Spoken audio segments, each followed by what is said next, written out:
Hi guys, this is Raju sir from spoken English learner channel. Welcome to all of you. आप सबका स्वागत है guys. मेरा नाम राजू सर है। आज का हमारा टॉपिक है मेन वर्ब। आज हम मेन वर्ब के बारे में जानेंगे। आज हम मेन वर्ब के बारे में एक एक चीज क्लियर करेंगे। What is the mean of main verb? Main verb का मतलब क्या होता है? What is main verb? Main verb क्या है? What do you understand by main verb? Main verb सब क्या समझते हैं? मेन वर्ब किसे कहा जाता है? How many kinds of main verb?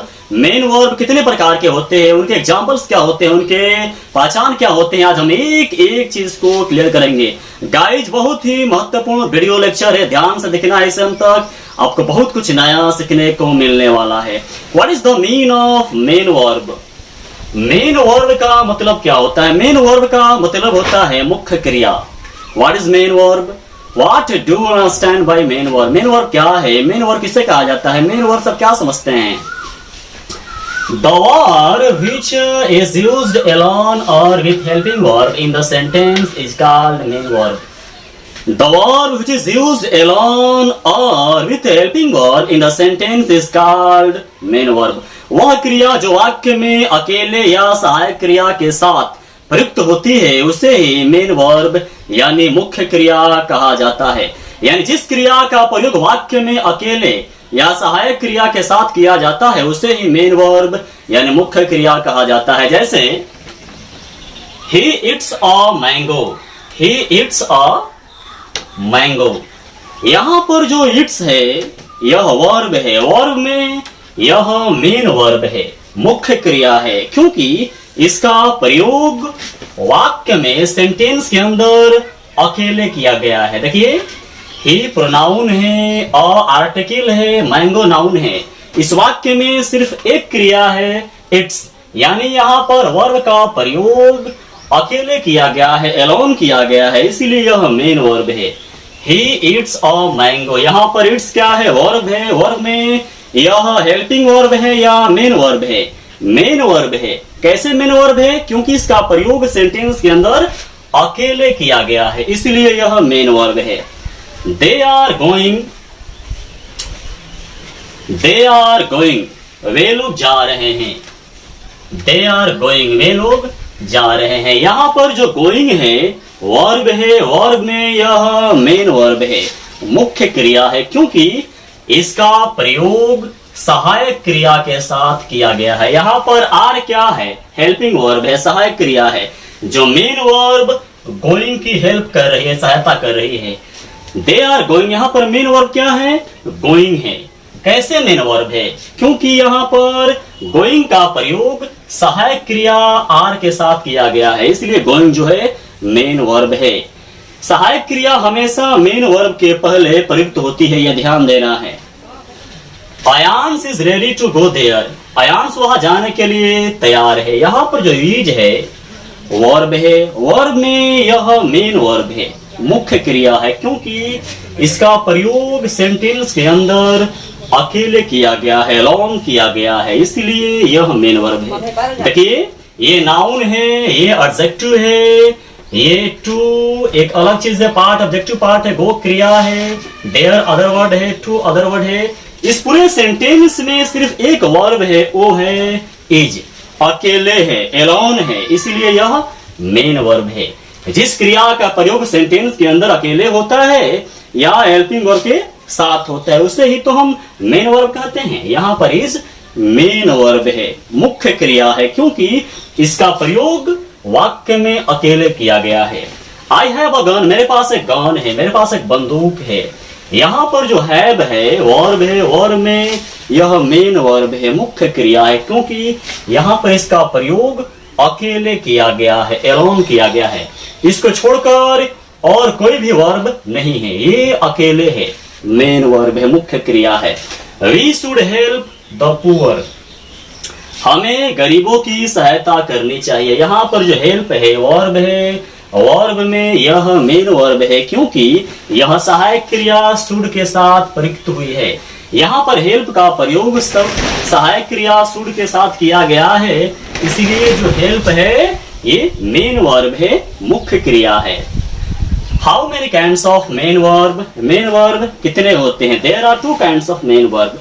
Main verb दो प्रकार के होते हैं। कौन कौन? पहला है ट्रांजिटिव वर्ब और दूसरा इंट्रांजिटिव वर्ब। एक बात ध्यान दीजिएगा, मेन वर्ब को, मुख्य क्रिया को प्रिंसिपल वर्ब और फुल वर्ब भी कहा जाता है, इसे ध्यान देना है। मेन वर्ब के दो टाइप है, कौन कौन? ट्रांजिटिव वर्ब और इंट्रांजिटिव वर्ब। ट्रांजिटिव वर्ब का मतलब होता है सकर्मक क्रिया और इंट्रांजिटिव वर्ब का मतलब होता है अकर्मक क्रिया। पहले हम जानेंगे ट्रांजिटिव वर्ब के बारे में। What is transitive verb? What do you understand bye transitive verb? Transitive verb क्या है? ट्रांजिटिव वर्ब किसे कहा जाता है? ट्रांजिटिव वर्ब सब क्या समझते हैं? The verb which has a object is called transitive verb। यानी वह क्रिया जिसके पास ऑब्जेक्ट होता है, जिसके पास कर्म होता है, उसे ही तो ट्रांजिटिव वर्ब कहा जाता है। जिस क्रिया के पास ऑब्जेक्ट होता है उसे ही ट्रांजिटिव वर्ब कहते हैं। जैसे आई ईट एन एप्पल, मैं एप्पल खाता हूं, मैं सेब खाता हूं। यहां पर जो ईट है क्या है? वर्ब है। कौन सा वर्ब है? ये मेन वर्ब है। कैसे मेन वर्ब है? क्योंकि इसका प्रयोग सेंटेंस के अंदर अकेले किया गया है। ये तो अलग बात है। मेन वर्ब में यह कौन सा वर्ब है? ट्रांजिटिव वर्ब है या इंट्रांजिटिव वर्ब है? ट्रांजिटिव वर्ब है, क्योंकि इस क्रिया के बाद ऑब्जेक्ट है। आई ईट एन एप्पल, मैं सेब खाता हूं। मैं क्या ईट करता हूं? एप्पल ईट करता हूं, सेब खाता हूं। क्रिया का फल सेब पर पड़ रहा है, यानी जब क्रिया का फल जिस शब्द पर पड़ता है उसे ही तो हम ऑब्जेक्ट कहते हैं, कर्म कहते हैं। यहां पर ईट क्रिया के बाद ऑब्जेक्ट है, इसलिए यहां पर जो ईट है ट्रांजिटिव वर्ब है। He has beaten a boy। He has beaten a boy। उसने एक लड़के को पीटा है। यहां पर जो beaten है मेन वर्ब है। मेन वर्ब में यह ट्रांजिटिव वर्ब है, क्योंकि इसके पास ऑब्जेक्ट है, कर्म है। किसको पीटन किया है? एक बॉय को। किसको पीटा है? एक लड़का को। पीटने का जो फल है, पीटना क्रिया है, क्रिया का जो फल है बॉय पर, लड़का पर पड़ रहा है। लड़का ऑब्जेक्ट है, बॉय ऑब्जेक्ट है।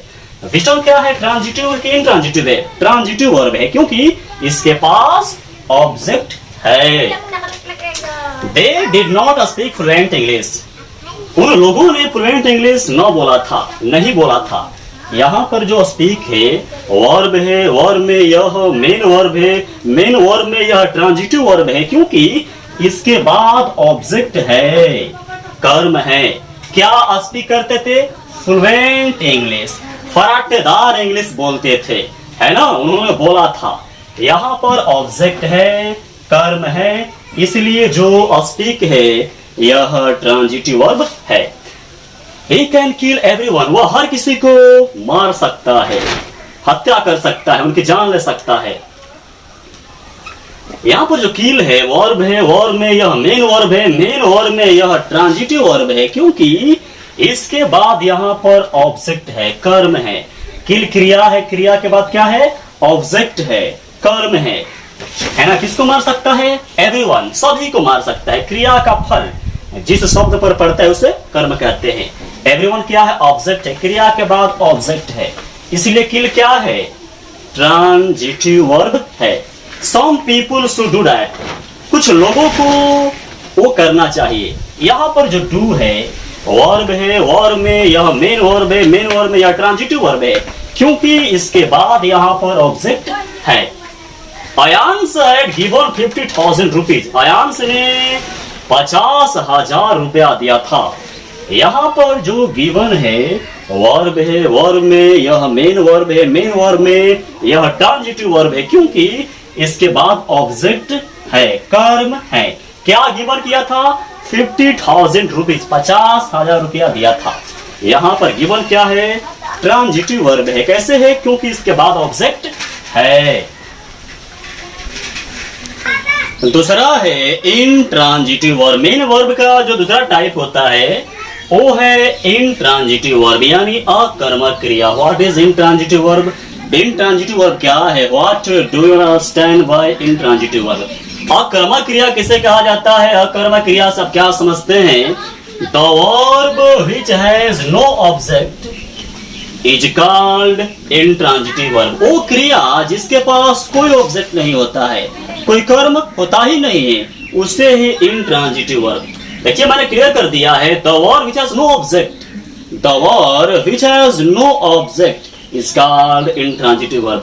वह क्रिया जिसके पास कर्म नहीं होता है उसे intransitive verb यानी अकर्मक क्रिया कहते हैं। जैसे डोंट स्पीक हियर, यहाँ न बोलो, यहाँ मत बोलो। यहाँ पर गाइज जो स्पीक है वर्ब है, वर्ब में यह मेन वर्ब है, मेन वर्ब में यह इंट्रांजिटिव वर्ब है, अकर्मक क्रिया है क्योंकि इसके बाद कोई ऑब्जेक्ट नहीं है। डोंट स्पीक इंग्लिश, हिंदी, ऐसा कोई ऑब्जेक्ट नहीं है। हियर तो ये अदर वर्ड है, अन्य पद है। यहाँ पर जो स्पीक है इंट्रांजिटिव वर्ब है क्योंकि इसके बाद कोई ऑब्जेक्ट नहीं है।